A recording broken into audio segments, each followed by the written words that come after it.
భూకంప తీవ్రతను విశాఖలోని సిస్మోటిక్ యూనిట్ అధ్యయనం చేసింది. మరింత సమాచారం మా ప్రతినిధి ఆదిత్య పవన్ ప్రత్యక్ష ప్రసారం ద్వారా అందిస్తారు. ప్రస్తుతం మనం విశాఖపట్నంలోని వాతావరణ కేంద్రం దగ్గర ఉన్నాం. వాతావరణ కేంద్రంలో భూకంపాల అధ్యయనం కోసం ప్రత్యేకమైన ఒక విభాగం లోపల పనిచేస్తోంది. ఈ కేంద్రం నుంచి ముఖ్యంగా భూకంప అధ్యయన పరిశీలన కేంద్రం నుంచి సమాచారం నేరుగా ఢిల్లీకి తెలియజేస్తారు. ఢిల్లీలో ఉన్నటువంటి భూకంప అధ్యయన కేంద్రం దీనికి సంబంధించినటువంటి మొత్తం సమాచారాన్ని పూర్తిగా ప్రజలకు అందజేస్తుంది.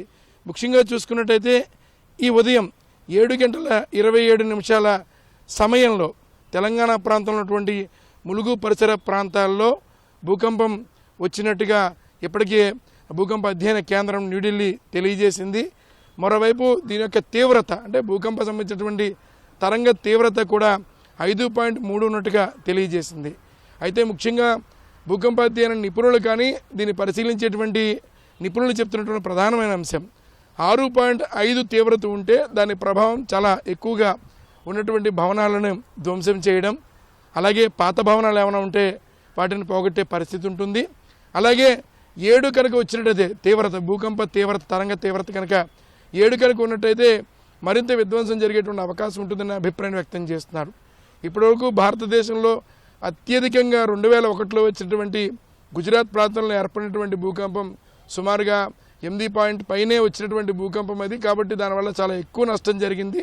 తదుపరి 2005లో కాశ్మీర్లో వచ్చినటువంటి భూకంపం కూడా ఎంతో నష్టాన్ని ఇచ్చిందనేటువంటి అంచనాని దానికి సంబంధించిన లెక్కలను తెలియజేస్తున్నారు.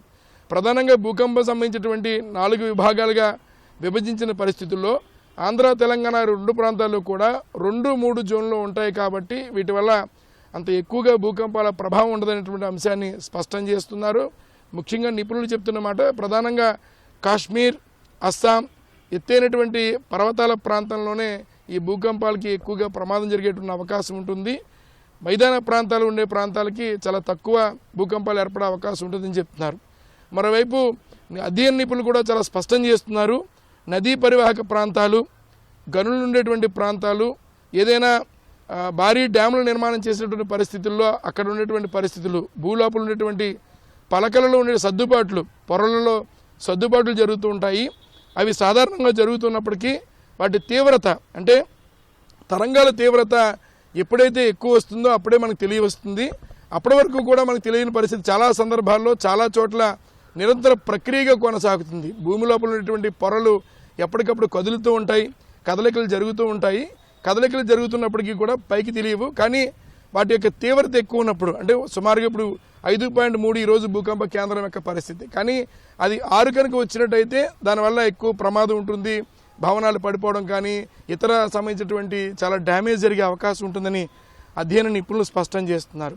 మరోవైపు ఇప్పటిదాకా ఉన్నటువంటి అంటే గతంలో చూసుకున్నట్టయితే ఎక్కడెక్కడైతే భూకంప కేంద్రాలు ఎక్కడెక్కడైతే భూకంపాలు వచ్చాయో వాటి అధ్యయనం చేసిన తర్వాత కూడా స్పష్టం చేస్తున్నారు. కొన్ని ప్రాంతాలు కేవలం ఆంధ్ర తెలంగాణ ప్రాంతాలు 2-3 జోన్లు ఉన్నాయి కాబట్టి అంత పెద్దగా ఇబ్బందికర పరిస్థితులు భూకంపాల వల్ల ఉండవనేటువంటి అంశాన్ని స్పష్టం చేస్తున్నారు. సాధారణంగా ఒకసారి భూకంపం వచ్చిన తర్వాత దాని ప్రకంపనలు జరుగుతూ ఉంటాయి. ఎందుకంటే భూమి పొరల్లో ఉండేటువంటి పలకలు ప్రత్యేకంగా రకరకాల పలకలతోటి వీటిని అధ్యయన నిపుణులు విశదీకరిస్తున్నారు. హిందూ మహాసముద్రపు పలకగా, ఇతర సముద్రాల పలకగా, అదేవిధంగా భూమి మీద కూడా అనేక విధాలైనటువంటి పొరలు ఉంటాయి. వాటిలో ఉండేటువంటి అమరికల్లో జరిగేటువంటి మార్పుల వల్ల ఈ పరిస్థితి వచ్చిన అంశాన్ని కూడా అధికారులు స్పష్టం చేస్తున్నారు. మరోవైపు దీని మీద నిరంతర అధ్యయనం కొనసాగిస్తున్నారు. ఒకసారి భూకంపం వచ్చిన తర్వాత ఆ తరంగాలు అనేవి తిరిగి మళ్ళీ కొనసాగుతూ ఉంటాయనే అభిప్రాయాన్ని వ్యక్తం చేస్తున్నారు. అయితే వాటి తీవ్రత సుమారుగా 6.5 అలా వచ్చినప్పుడు మాత్రమే మనకు తెలుస్తుంది. మిగిలిన సందర్భాల్లో జరుగుతున్నప్పటికీ కూడా వాటి ప్రభావం అంతగా తెలియనటువంటి పరిస్థితి ఉంటుందనే అంశాన్ని స్పష్టం చేస్తున్నారు. ప్రస్తుతం అయితే విశాఖపట్నంలో ఉన్నటువంటి వాతావరణ విభాగంలో ఉన్నటువంటి అంతర్గతంగా ఉండేటువంటి సిస్మాటిక్ యూనిట్ పనిచేస్తోంది. భూకంపాలకు సంబంధించినటువంటి దాన్ని అధ్యయనం చేస్తున్నారు. ఈ సమాచారాన్ని న్యూఢిల్లీకి తెలియజేసి ప్రజలకు అందించేటువంటి పూర్తి స్థాయి పని అంతా కూడా ఇక్కడ ఉన్నటువంటి విశాఖపట్నంలో ఉన్నటువంటి సిస్మాటిక్ యూనిట్ నిపుణులు చేస్తున్నారు. కెమెరా పర్సన్ సిహెచ్ శ్రీనివాస్తో ఆదిత్య పవన్, విశాఖపట్నం.